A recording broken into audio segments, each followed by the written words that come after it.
Good morning, happy Thursday to everybody. Welcome to another edition of Real Talk with Carl and Charlene.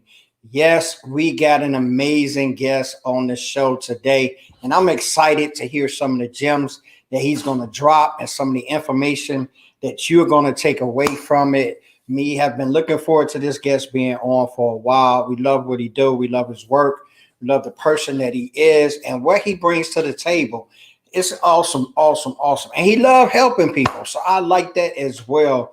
We're going to bring them to the show. But first, I just want to get the housekeeping tips out.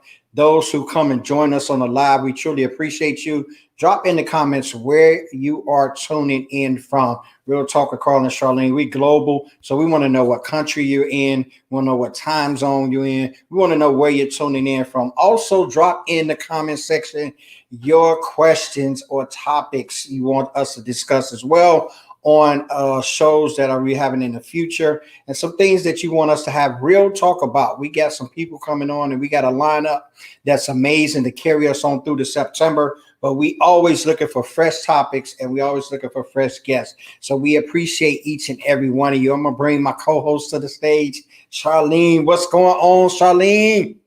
Charlene. What's up, everybody? What's up, Carl? What's going on? We're happy today. It is Thursday. It is super storming in the state of New Jersey today. It's raining real hard, but I'm still got sunshine on the show because I'm with two of my dopest friends. We in the GA Academy, y'all. For those who don't understand those initials, it's Growth Academy, and we just blowing it up. I don't care who's mad. I really don't. We just blowing it up, and we're elevating and leveling up each other. And this is what we do. Collab for the real lab. That's where we in.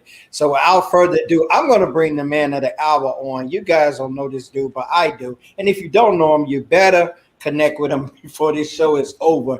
My man is Rollis Fontenot III. He is the CIO and founder. I like that, Chief Innovation Officer. I don't think I saw that on any titles too much on LinkedIn. So that's to tell you his creativity, how he then put in this official title for himself. And he found up HR Maxima. And he's going to roll with us today. What's up, Rollis? How's it going, guys? Glad to be here. Good. Glad to have you, man. It is awesome, man. It's awesome. So, Charlene, what are we rolling with today? How we looking like? Well, today it's all about maximizing our connections because Rollis is a connector, and not just any old random connector. Rollis is a major super connector who makes sure that you are fitting with the people that you need to be with. And Rollis, when we are connecting people and we want to be those maximizing connectors, how is the best? What are the top three things? Let's just start there. What are the top three things if we want to be super connectors, if we want to connect people properly? What should we be trying to do? Wow, that's okay. And I want to make sure I address this. That's a great question. I want to make sure I address it properly. When we're talking about connections, are we talking about LinkedIn, or are we talking about making connections for business, or what kind of connections? Connections for business. Let's just start with business because we can go everywhere. Making connections for business. Yeah. Well, people do business with people, right? Not with companies. So it is about having relationships. And that's one thing that I've kind of learned the hard way over the years. I always tried to come with these facts and figures and try and persuade people a certain way. But at the end of the day, people remember the people. They remember how they felt when they talked to you. They remember stories. These are things that connect people together, and that actually overrides facts and figures. So I like facts and figures. So I had to learn that the hard way. Yes, because I know I can get technical too. Yes, I know I can get technical. So especially being a solopreneur, you tend to not always want to feel like you're taking over. You want to spotlight what you do and the business. But to really be someone who can showcase that their personality allows people to get to know them, how can you do that but still feel like you're doing it in a professional way? Because LinkedIn can kind of be a little intimidating. How can you really do that but still not feel stuffy but professional? I know for me, and I would liken this to if I'm at a networking event, same way on LinkedIn. When you first meet somebody, there is that, you have that zeal, you have that excitement. You want to tell them about your business. You just want to just tell them everything, right? Yeah. But it's not the time. So it's at that time, it's really more about getting to know the other person, doing a little bit of your research. Um, when I was much younger in the business, earlier on, it was all about the numbers game and spray and pray and throw enough things against the wall until it sticks and all that kind of stuff. That was really big and prominent. But now we're in a different era. We're in the era of the personal branding, authenticity, customization. Everybody wants things customized. You know, we got spoiled. Right? Just if I go on LinkedIn, what if my LinkedIn looked just like yours, or your LinkedIn just look just like mine? It would not be, it wouldn't make sense, right? Everybody's feed is different on LinkedIn, so we all used to that. We go to Amazon. You know, if let's say you got a hold of my Amazon account and I got a hold of yours, we'll say, what in the world? What happened to my Amazon? It's totally different because Amazon customizes it to each person. So we're used to it in so many different ways in our lives. If we try and sell our business that way, where we're the same to every single person, we're going against what people have gotten used to, which is customization. So before we start trying to pitch the product or whatever we're trying to sell, whatever the reason is we're trying to connect, try and do as much as we can to find out about that person so we can customize their experience, because we want to elevate their customer experience. And the way you can elevate is really by customizing it to them, forming it to them first. And the only way you can know that is by asking questions and learning about them. Some people, I think, are a little bit hesitant to ask questions at the beginning. They want to just kind of tell about themselves. But actually, people want you to do that. You know, if you ask someone to come on your show, it's an honor, right? Because what do they know when they come on your show? That you're going to be asking them a bunch of questions, but they're okay with that. We like being asked questions. So if there was another tip I would give is, if you're really looking to connect with someone, start to get good at asking questions. Now, we obviously have to be tactful. There's certain kind of questions you don't ask, right? We know that.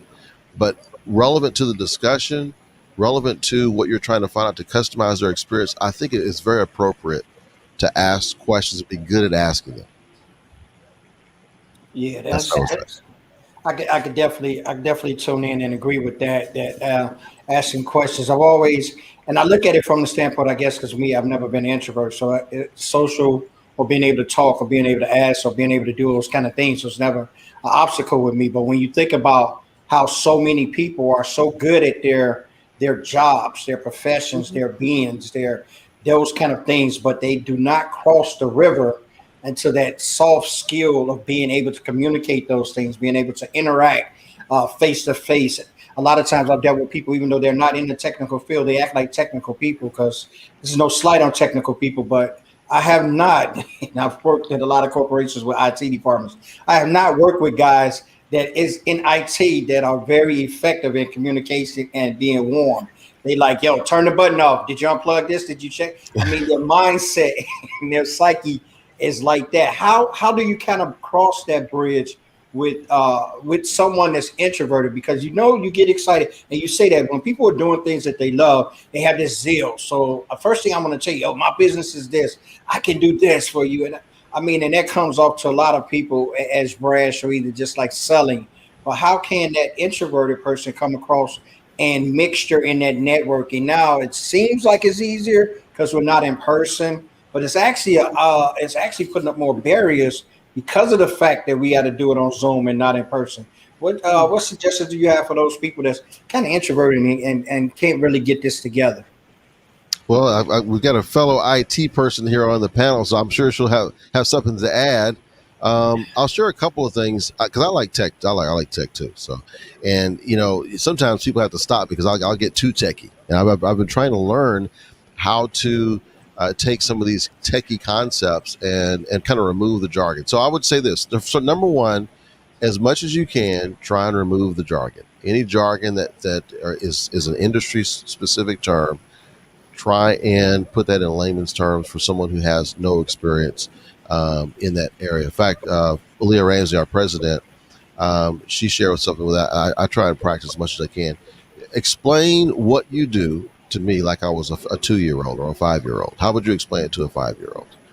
And so if you can do that, then it sounds easy. It's not easy to explain. If you're trying to explain everything that you do to a 5-year-old, it's not easy to explain, right? So you've got to do some work. The other thing I would say is, going back to the earlier tip, is really get good at asking questions. And what I did to learn how to get good at asking questions is I started watching interviews. And one of my favorite interviewers is Oprah Winfrey. And I don't care if you like Oprah, if you don't like Oprah, whatever, game recognizes game. When you look at the way she interviews people, she's very effective. And you Yeah. can go back to her older tapes, her older YouTubes and things like that, her older shows, and see what I'm talking about.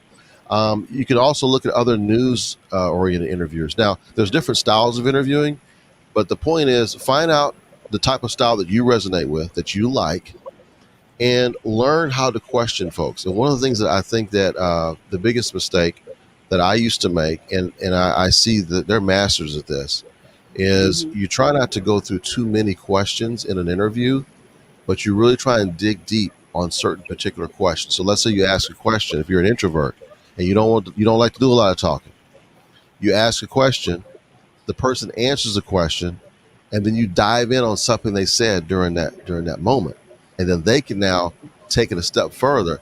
And you can have it where you're literally talking 20% of the time, they're talking 80% of the time, and by the end of that meeting, you've learned so much stuff about them. You could present any service you want to, and it'll be perfectly customized because you know about your customer. I'm gonna shut up. I'm gonna let Charlene, 'cause Charlene probably got some good stuff she wants to add on that too. Well, you've hit a lot of the core, because that's where, because we're so used to it. And I realize it's not just us techies. Everybody, when they're in their zone, they can go in and deep dive, and they're just really using jargon that they know, and they're so comfortable with it, and they just start talking. So if, unless somebody stops them and said, I don't know what that is, or unless they can realize that blank stare on someone's face is like, oh, I lost them. Um, so it does take a lot of practice. I remember my first book. I was proud of it, but I knew I wasn't really putting my all into it. I didn't talk to anybody about the book or anything. I just put it out. And a friend of mine, Nadia, she read it, and I know she got the book. And I was like, "You didn't say anything to me about the book. What's going on?" And she said, "Well, I started to read it, and then it got really techy." I was like, oh.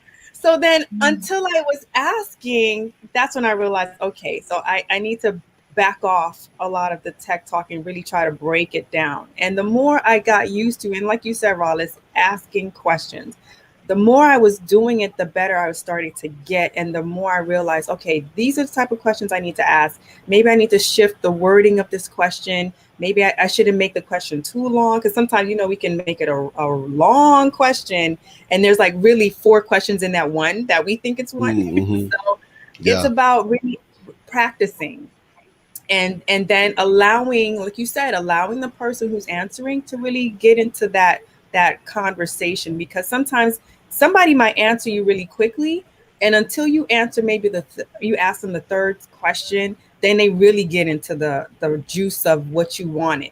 So it's all about practicing, learning really how to ask for what you want. And we had a guest earlier this week, Deanna, and she was like, learn how to ask for what you want. And if you know there's a certain answer you're trying to get at an interview, learn to ask that question, that right question, so they can give you the answer their way, especially allow them to shine their way.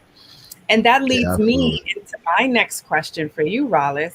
What made being that connector, being someone who maximized his connections and allowed others to shine in that, what made that your thing where you said, this is my sweet spot? This is where I love to be, especially for HR, because, some people have a dirty thought for HR, but Well, I'm on the attraction side of HR, right? We're trying to pull people into the organization. So I feel like I'm in the most fun part of HR. I don't get a chance I don't have to deal with all those hairy problems that come with being, a part of HR. So I have mad respect for those people who are in that part of it. As far as connecting, I like to look at areas where I can add value, and so we all have strengths and we have weaknesses, and that's Mhm. one of them where I think I've been able to do it without trying too hard. It's just a matter of just learning about other people, and once you learn about those other people, and you can see how they connect with each other. It's like connecting the dots, right? So if I interact with this person here, and I'll give you one example. There was a CEO who, after watching my content about a year ago, says, "Hey, look, we're looking for a new VP of HR, and you know what? We're not ready to engage with you as a firm, but just want to know if you just know someone, if it's some if you have anybody in your network." And as soon as he said that, I immediately thought of two people in my network. One I thought of first, and I sent over those folks, and they ended up hiring the person. And it worked out great. So I mean, you just never know where things can go with these connections. I didn't, and this is a person who I know very well, good friend of mine, who I connected with, a CEO. I didn't know I was going to be able to be of assistance to that person. And the CEO, I didn't really know at the time. It was just a matter of them watching my content, and they reached out to me. So you never really know where things are going to lead. I think the starting point is just learning about others, learning what kind of makes them tick, how you can customize their experience. And when you do it with enough people, your mind automatically starts, putting the puzzles together, right? We all like puzzles, especially if there's something we're interested in and figuring stuff out. At least I do. I like that. And it's kind of like putting a puzzle together. So that's where I can add value. Oh, one thing I read this in a book a long time ago. It talks about the man of increasing value, or we'll say man or woman of increasing value. And basically the premise is making it better after you leave than before you got there. Anytime you have a relationship with someone, or interaction with someone, or transaction with someone, is there a way you made things better for them? And you become the person of increasing value. And it elevates you as a person, even though you actually haven't really done anything specific that was great. But the fact that you just did it in incremental amounts over a period of time really helps you in that field, whatever field of endeavor you're looking to do. So looking to add value first. And if I can do that by connecting people, then it's a win for me. Yeah, you dropped I some. love that. Yeah, you dropped some good gems in that. I'm going to get to a question that Aldo had for you. It's pretty much a famous question that you get on these platforms. But I want to go back a little bit when you were talking about Oprah and me being from Chicago. I kind of saw Oprah early in the game, and her things she said a lot of Chicago interviews with news, and a lot of people didn't know that she started out really doing news, and she was on the news stations in Chicago before she actually got a show. And one of her things that she used to say is that the key to connection was actually connecting. She said people miss that during interviews, and she said that was the key. She said that because you talk about connections, and we're talking about maximizing them, and we're talking about how to do and what to do. But a lot of times, the connection that actually happens is the individuals. And she said you have to be intentional about that. I've done that, and I kind of modeled even my shows before that, before this one, after that. I would ask like four primary questions. They were leading and interchanging, and I always talked like about 20% of the show for an hour show. And that's good content because you're drawing out those kind of things. My man Aldo, he got a question here, and I know everybody at some point in time doing the connections have got this question. He said, Rollis, how do you usually handle a connection with an instant sales pitch? He said, do you give them a chance? Because he said he usually avoids the pitch questions. But he said if they continue, he disconnect and block. Maybe it feels like it'll be a one-sided connection. So how do you kind of handle those sales pitches, especially with you being in HR? I can imagine you probably will get them more than the average Joe. But how do you kind of handle those connection pitches?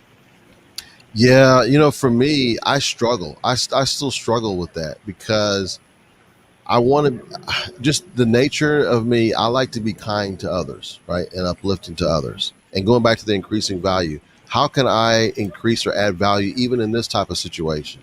Sometimes what I'll do is I'll give them feedback. And the best thing you can do for someone who is in this type of situation is, I don't like to leave people hanging. So I'll just let them know I'm not interested in a nice way. Say, hey, you know what?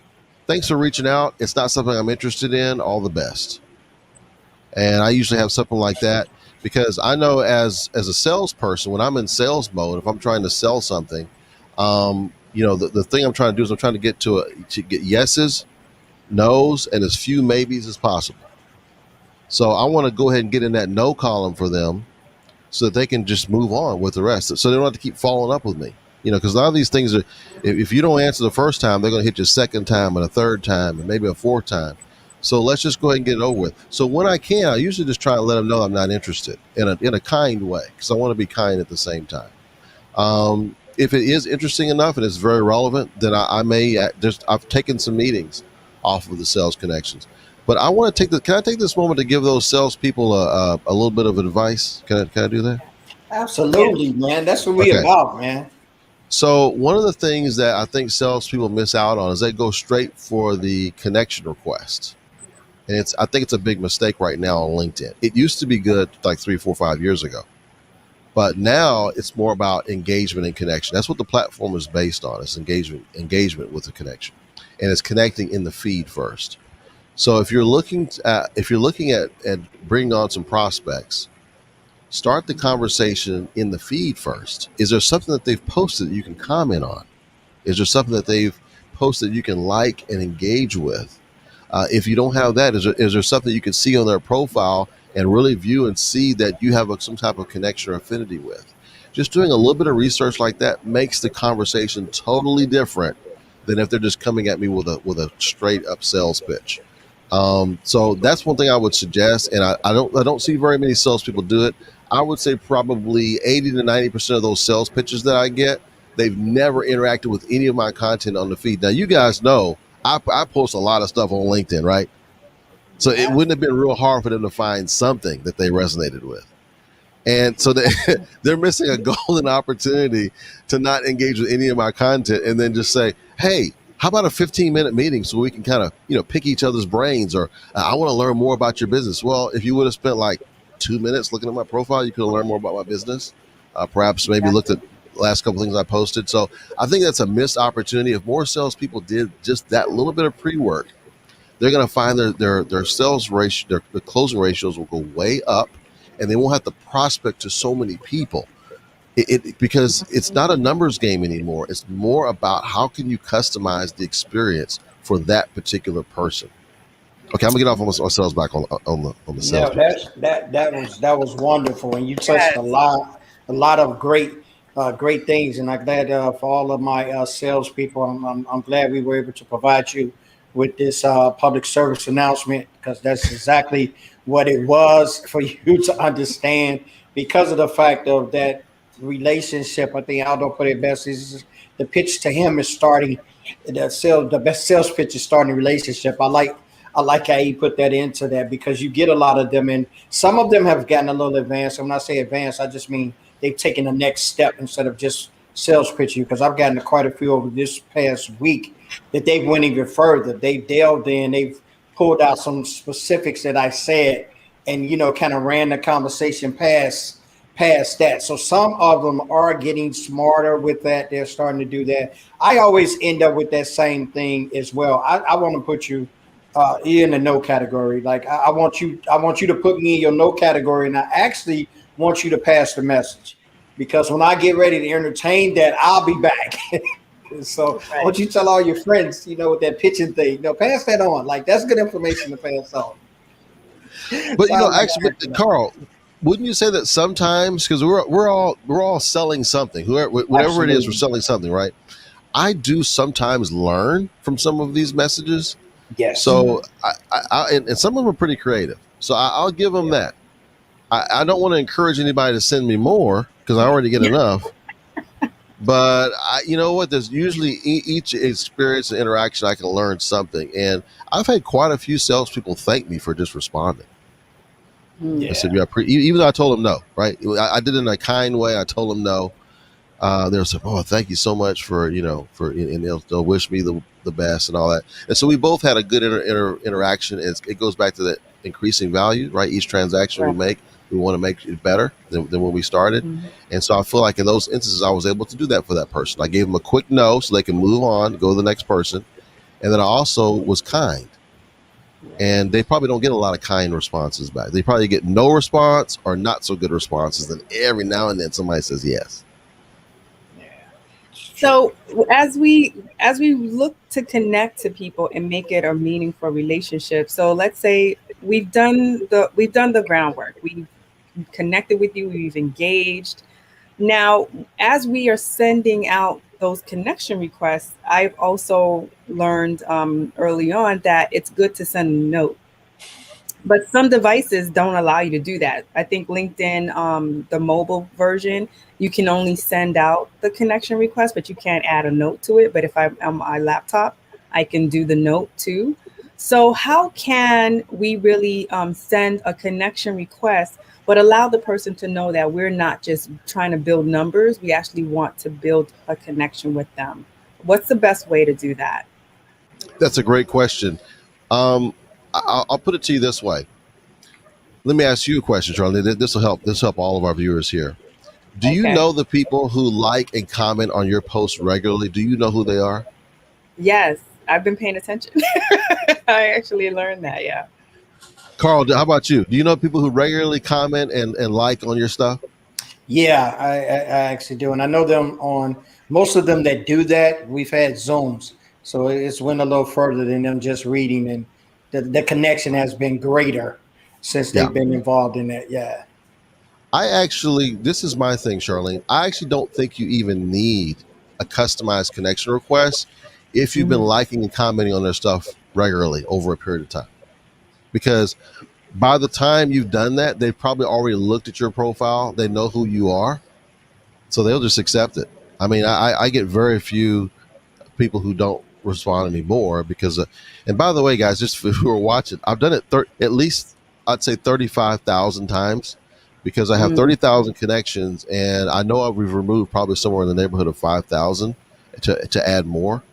So I've done this a number of times and I can just tell you for me, I rarely use the first 10 years I was on the platform or 8 years I was on the platform. Yes, I did use customized requests, but recently I don't really use them because here's the thing: it actually creates two messages. So if you customize, and I'm talking about for people who connect a lot. So let's say you send me a connection request and you customize it, right? Mhm. So I get the notification that you have wants me to review you want to connect with me. I get that connection. But then as soon Right. as I accept it, I get another message that has the same thing in it, basically, the whatever it was that you were trying to say and customize. Whereas if you Mm. don't do it, I just accept it and we move on, right? So if let's use the example of 30,000, if every single person customizes, that means I get 60,000 messages. I get 30,000 Mhm. connection request messages, and then I get the Right. customized messages on top of that. So I'm not saying don't do it. I'm not saying it's not a good idea. I think there are times when I would use it, especially if it's for someone who maybe they have a much larger network than me. They get tons of requests all the time. Maybe I want to show them specifically why, and it's something customized. Like, I would say, look, Charlie, I know you're great with WordPress. You're amazing when it comes to that. So I'd love to have you involved with this project I'm working on. And so the moment I said Right. that, you're thinking, wait a second, this person looked at my profile. So it's more meaningful to you. But if it's a situation where, you've been, actively engaging with their content, and I notice it, there's probably not a reason to give a connection request. But I would say if let's say I regularly comment on Bill Gates stuff, for example, even though I regularly comment on his Mhm. stuff, he probably doesn't know who I am. So I probably will have to use a customized request for him. But for most, I Right. would say 95% of people on LinkedIn, their network is not big enough to where they won't notice it if you've been regularly commenting, liking their stuff.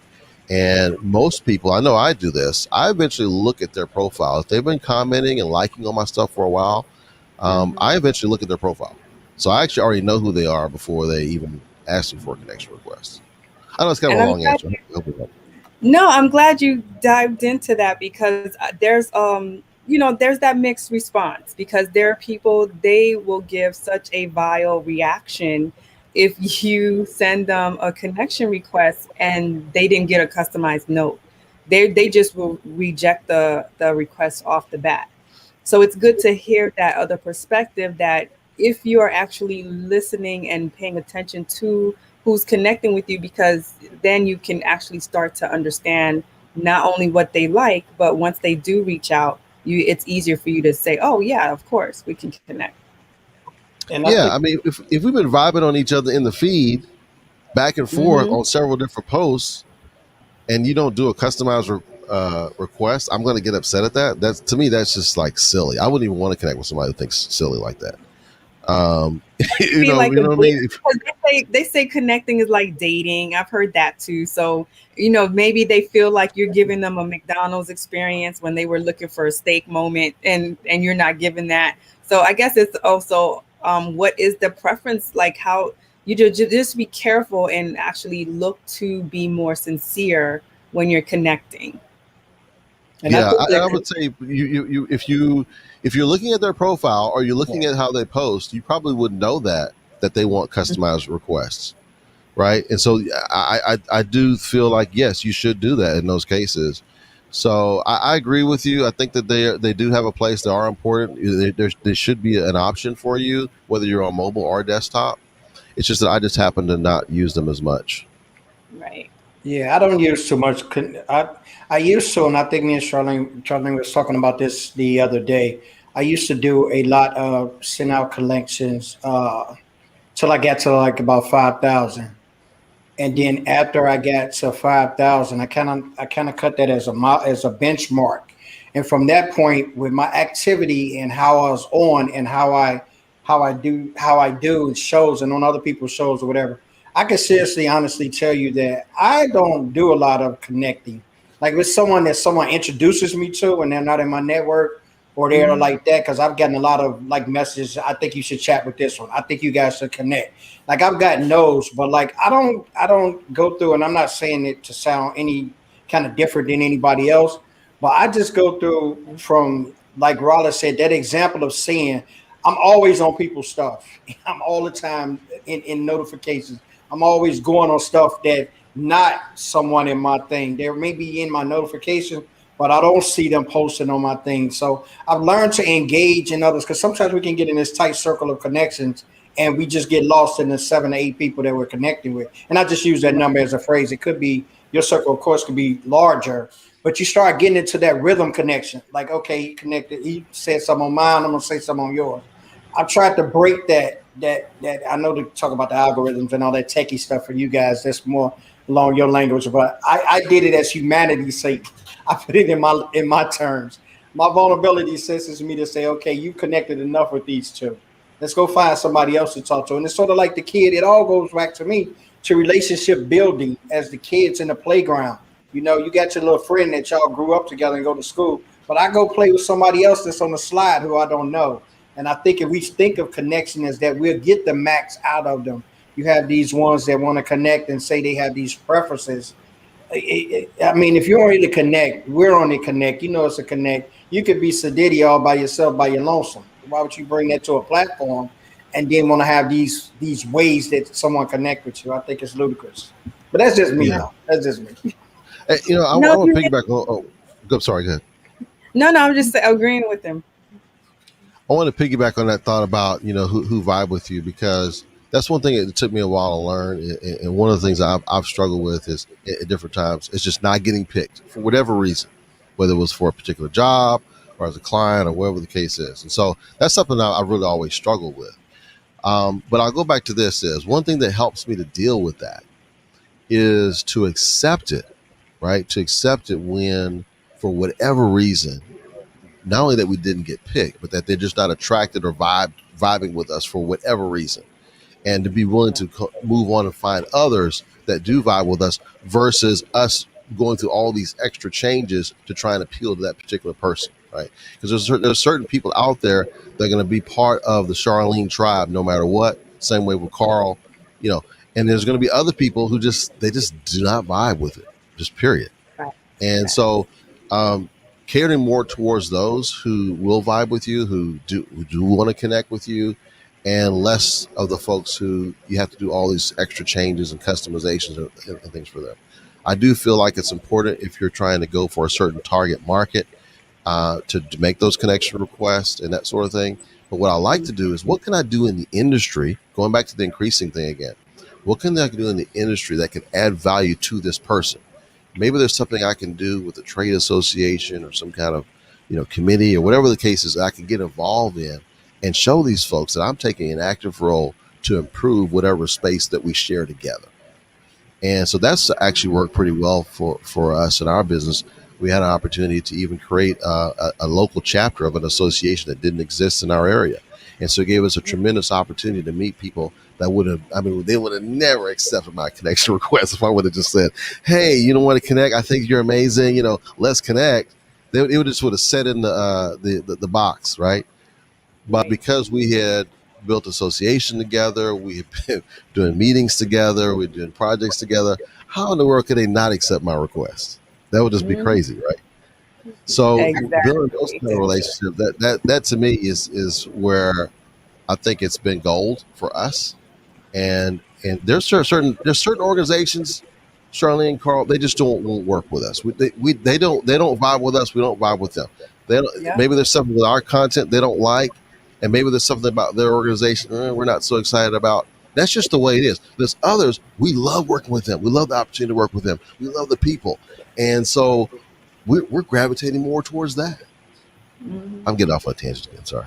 No, you make some good points, and when you was talking about that, I talk because you said you struggle with that, and I'm glad that you went down that road because that kind of touched on my specialty, that vulnerability. When you're struggling with those kind of things, and you don't have the confidence of it, it oftentimes comes back to us because we start playing out these scenarios in our mind of what people are thinking, what they think about us, what that connection may be, what it may look like, what happens if I'm refused, if I'm rejected. So we sometimes get into our head a lot with these connections. And I think me and Charlene's talked about this one. I have no problem connecting with a billionaire or the janitor.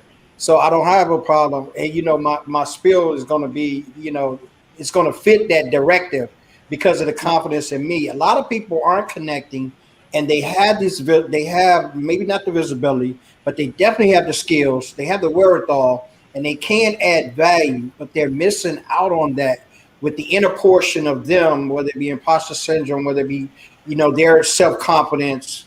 How do you kind of like get over that without the, how did you work through that, should I say, with that? Not just you not having confidence, but how you were dealing with, I'm not always getting picked, whether it be in the job force, whether it be for connection, whether it be anything that you're dealing with on a personal level. How did you kind of work through that? So now you're the confident guy with the 35 plus, connections, and you're moving and shaking. How did you kind of move through that? Wow, there's a lot there. Okay. I get like question. That sometimes. Sorry, man. No, it's good. It's good. It's got me thinking here. Okay, so what I would say to that is, in some cases, and I'm a little bit stubborn, guys. So I'm a little bit of a stubborn guy. So in some cases, what'll happen is if I don't get picked, I'll create my own way, right? So let's say I'll give you one example. I kept looking for a position at one time, could not find a position. It got so bad. I was looking at positions that was well below what my experience level was. I even went to a group interview. I didn't know it was a group interview, but that's and it had like 100 people in there, and I still didn't get the job. Okay, so that I was in a bad headspace at that moment. But really and truly, what ended up happening was the best for me is that it forced me to look more back at my business. So I wasn't getting picked. No one was picking me to be their divisional manager of recruiting or director of recruiting. No one was picking me for manager. No one was even picking me to be the physician recruiter because sometimes they were thinking, well, this person may take my job because they were managing a team that was bigger than mine. So I was running into that when I was looking for a job. And so I just started my own firm. So there's going to be times when you don't get picked. There's some conventions and conferences I wanted to be on. Couldn't get a sniff. They just did not want to pick me. We would put in our applications. They didn't want to pick me. What did we do? We went out there and built out a chapter of an association. And after we built out that chapter of the association, we got picked. We got on the program, and we spoke at the national conference for that particular field. So I think take the good from those situations where you don't get picked. Where are some ways I can improve? But how could I have perhaps done this a little bit differently? If there's anything you can improve on. And then if you're not getting picked over and over again, create your own way. We do have the benefit of living in in a country, and not every country is like this. And I'm not being political at all. I'm just saying there's certain levels of freedoms that we have here that give us the flexibility to create things that don't exist. And so if you're not getting picked, is there a way you can create? Because, creativity versus competition will win it'll win 7 days a week and twice on Sunday. Okay. If you can create something new that wasn't there where you don't have to compete, that's a much easier life to live than always having to compete against someone else. That's hard work. Because with competition, you always have to keep changing and morphing to just stay ahead of the game, right? I'm looking at if you look at the NFL and NBA and all that kind of stuff, I don't care how good they are, the next year they've got to change some stuff. If they do the same stuff they did the year before, they're going to lose, right? So competition's tough. Creativity is a lot easier way to go. Now I'm getting off on another tangent. Sorry. You hit the don't Yeah, no, definitely don't. That's a gem right there. Even in that, Lona agrees with you. Thank Lona for coming by as well. Oh, thank you, Lona. Yeah, she said create your own way, and you said something even that I hadn't divulged or even thought about. In the essence of even asking you those 2 or 3 questions rolled up into one, that you creating your own way gave me another answer that I didn't even think of in that, because I was thinking of you coming from a way of explaining how you felt with that. But how you felt with that, your stubbornness actually paid off. And I think that's, people may look at it as stubbornness. That's a quick thing that you got out of that. But as soon as you said that, the word resolve came into my vocabulary of thinking, because you created a way that was viable for you in dealing with those refusals or those rejections. So you just created your own path, and in that you became a trailblazer. So, I'm taking on those things. So I can, I love words. I can give you, by the time I get through talking about you, they might put you on Mount Rushmore. But you created that kind of way. But creating your own way is really what we're doing, even with what Charlene is doing, what I am doing. There are people who have come before us that have done these things, but we're not in competition with. I'm not in competition with any other coach or consultant. She's not in competition with any other architect or web designer. She's not. What she is bringing that individuality, what you just saying, with creating your own way. No one can create your own way, man. That's top gem right there. Definitely. I'm gonna piggyback what you just said. Nobody was inviting me to be on their show. Nobody was inviting me to write an article for them. So I just created my own show. Right. And that's what y'all did. Yes. Maybe y'all were getting invited. I wasn't. Okay, I wasn't. But whenever I did start, Rollis, I invited you, Rollis. No, I'm not talking about. You ain't talking about you. I'm not. Salty. What I'm saying is that before moment. you gave the show, you probably. I don't know if you were getting invitations or not. I know before I had my show, I was not getting invitations. Okay, at all. Yeah. Right. But now I do. Now, part of that I will say, I'll actually give Shanae some credit for this, because on one of our challenges, she said, put something out on your profile that you want to get invited. So that's one thing I missed. You gotta ask. Put it out there that you want to get invited, okay, to wherever it is that you're available, but still create your own thing if you're not getting invited. And so I applaud you guys for what you're doing. This is a great show. I love how you make your guests feel comfortable. I feel like I'm just talking with 2 good friends, which we actually are 2 good friends. But it's a very good vibe, right? So I think that this is something different than, let's say, some other show they could be watching. So I think it's wonderful that we have the freedom to do that, to create our own show.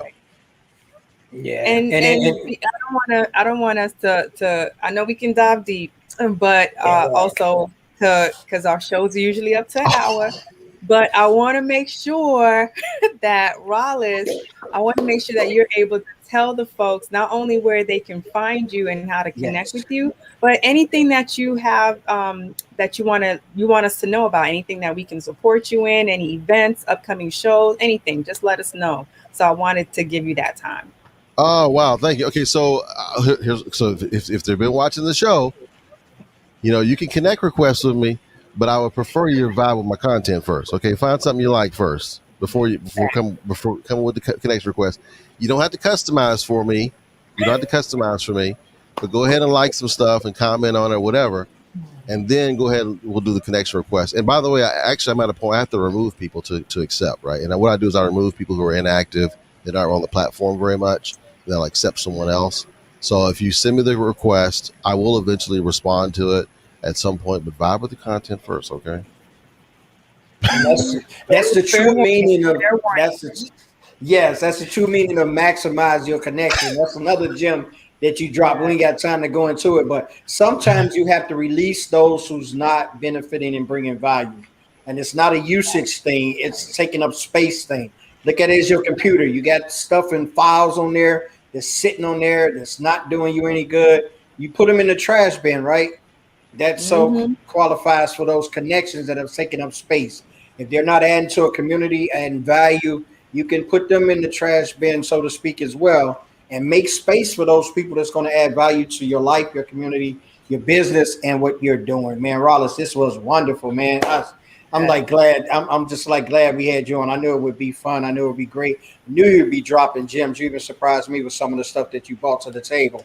But you are the man, my friend. You are the man, techie or Yes, not. and I would love to Like invite this. you to come back on a future show. Yes. Definitely. I'd love to come back. You are the man, you the woman. So I'm enjoying it with you, you two as well. Charlene, tell them what you got. Tell them what you got going on. Rollins, first of all, did you finish telling us where they can find you at, where they can connect with you at? Oh yeah, just connect with me on LinkedIn. If you On watch on LinkedIn? LinkedIn, Okay. connect with me here. If you're not watching on LinkedIn, jump on LinkedIn and connect with me. Rollis Fontenot. I'm not hard to find, No. and Yes. my market is so niche. It's healthcare, hospitals, recruiting nurses. So I'm not even going to go into that pitch. But definitely, if you want to connect, and you don't have to be in healthcare. I connect with anybody. Okay, and let's engage. Sounds good. Sounds good. But go ahead, Charlene. Charlene, tell us what you got going on, Charlene. Give us a little quickness on Well, your things you got rolling. Well, of course, I have an upcoming event that I am co sponsoring. It's called the Success Tribe VIP Day, where we are really going to learn how to connect, but not just learn, we're going to put it into action. And that's with Deanna Jean. And if you want to learn more of that about that, just hit me up in my LinkedIn messages, say VIP, or drop VIP in this comments on this video. So I know you want to know more information about that. And also another thing is because so many of us, we are trying to put websites together with no strategy. We're trying to put our businesses together with no strategy. I am offering a brand strategy consultation session where you can actually work with me and I will actually help you map out what should your brand strategy be. Because as we're building businesses, we should be aiming to build a brand and build something that we can trademark, we can own.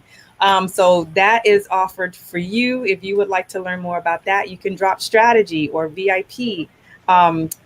VIP strategy. Either way, we're going to work that out. And of course, when you connect with me, you can visit my website. I will start to blog on LinkedIn, but I had to put it to my website first. But I will share some information about building a website strategy and learning how to really customize your website so people are not lost in the sauce on your website. They learn how to work with you, they learn how to do business with you, and your website is actually helping you generate revenue rather than take up space on the internet. Absolutely, and she's doing a great thing, guys. She's doing my website as well, and I'm paying attention to the things she's doing. People are coming through. I'm actually getting clicks on there. People are trying to find out about me and the niche that I serve. Vulnerability is king, and I'm offering still doing the free strategy sessions for you guys to get in touch with your vulnerable side. And I'm going to show you how we're changing the narrative in that thinking, how we're up leveling you in business and in life, because vulnerability is definitely not a weakness, it's a strength. And I'm showing leaders, CEOs, individuals, all of the above, how strategically and intentionally using your vulnerability can blow you up business wise, life wise, relationship wise, and maximizing your connections. So we got to go, guys. We're looking for you guys to come and join us on next week. We've already made the announcements of the Tuesday show. Yeah, so many guests that's pouring in. No, we're not famous. No, we're not Oprah, but we're doing it because it's real talk. and we are interviewing some spotlighters, and we're finding gems that we're passing along. We're building a community, guys, of real talk, leveling up people in business and in their life. And next week we're beginning our Tuesday session. Who do we have on Tuesday? Your one of your coaches, right? Well, Charlene, she is my online business manager, business Avian manager. Sturgis, and she is Yes. about to tell us how can we really hire someone to offboard some of our work, because a lot of times we are doing stuff in our businesses that we just don't need to be doing. So Aviant is an amazing person. She's helped me and she continues to help me really get my own backyard situated and straightened all the way out, because I don't need to be sending out emails. That's exactly I can bring true. other people on. I just need to help structure what the processes are, make sure that everything I do is clear. And Aviance is super amazing at that. And I just wanted to make sure that she was able to come on and help our communities, learn from her, and also give her the spotlight so she can shine the way she should. Absolutely. Sounds good, guys. Make sure you check us out. Real Talk, Carl and Charlene. Also go to the website, carlsonwatkins.com, so we can schedule you for your strategy session. Charlene, Rollis, Yeah, we see the appreciate you. VIPs We in love there. you guys. We love you guys. Peace out. Thank you to Thank you, everybody for guys. coming by. Everybody name by name. I know I didn't get an opportunity to yell you out. I put your comments up. We appreciate you guys 100%. We could not do this without you. We thank you so much. And until next time, guys, y'all All have right, a guys. pleasant weekend. All right. Bye, Rollis. Thank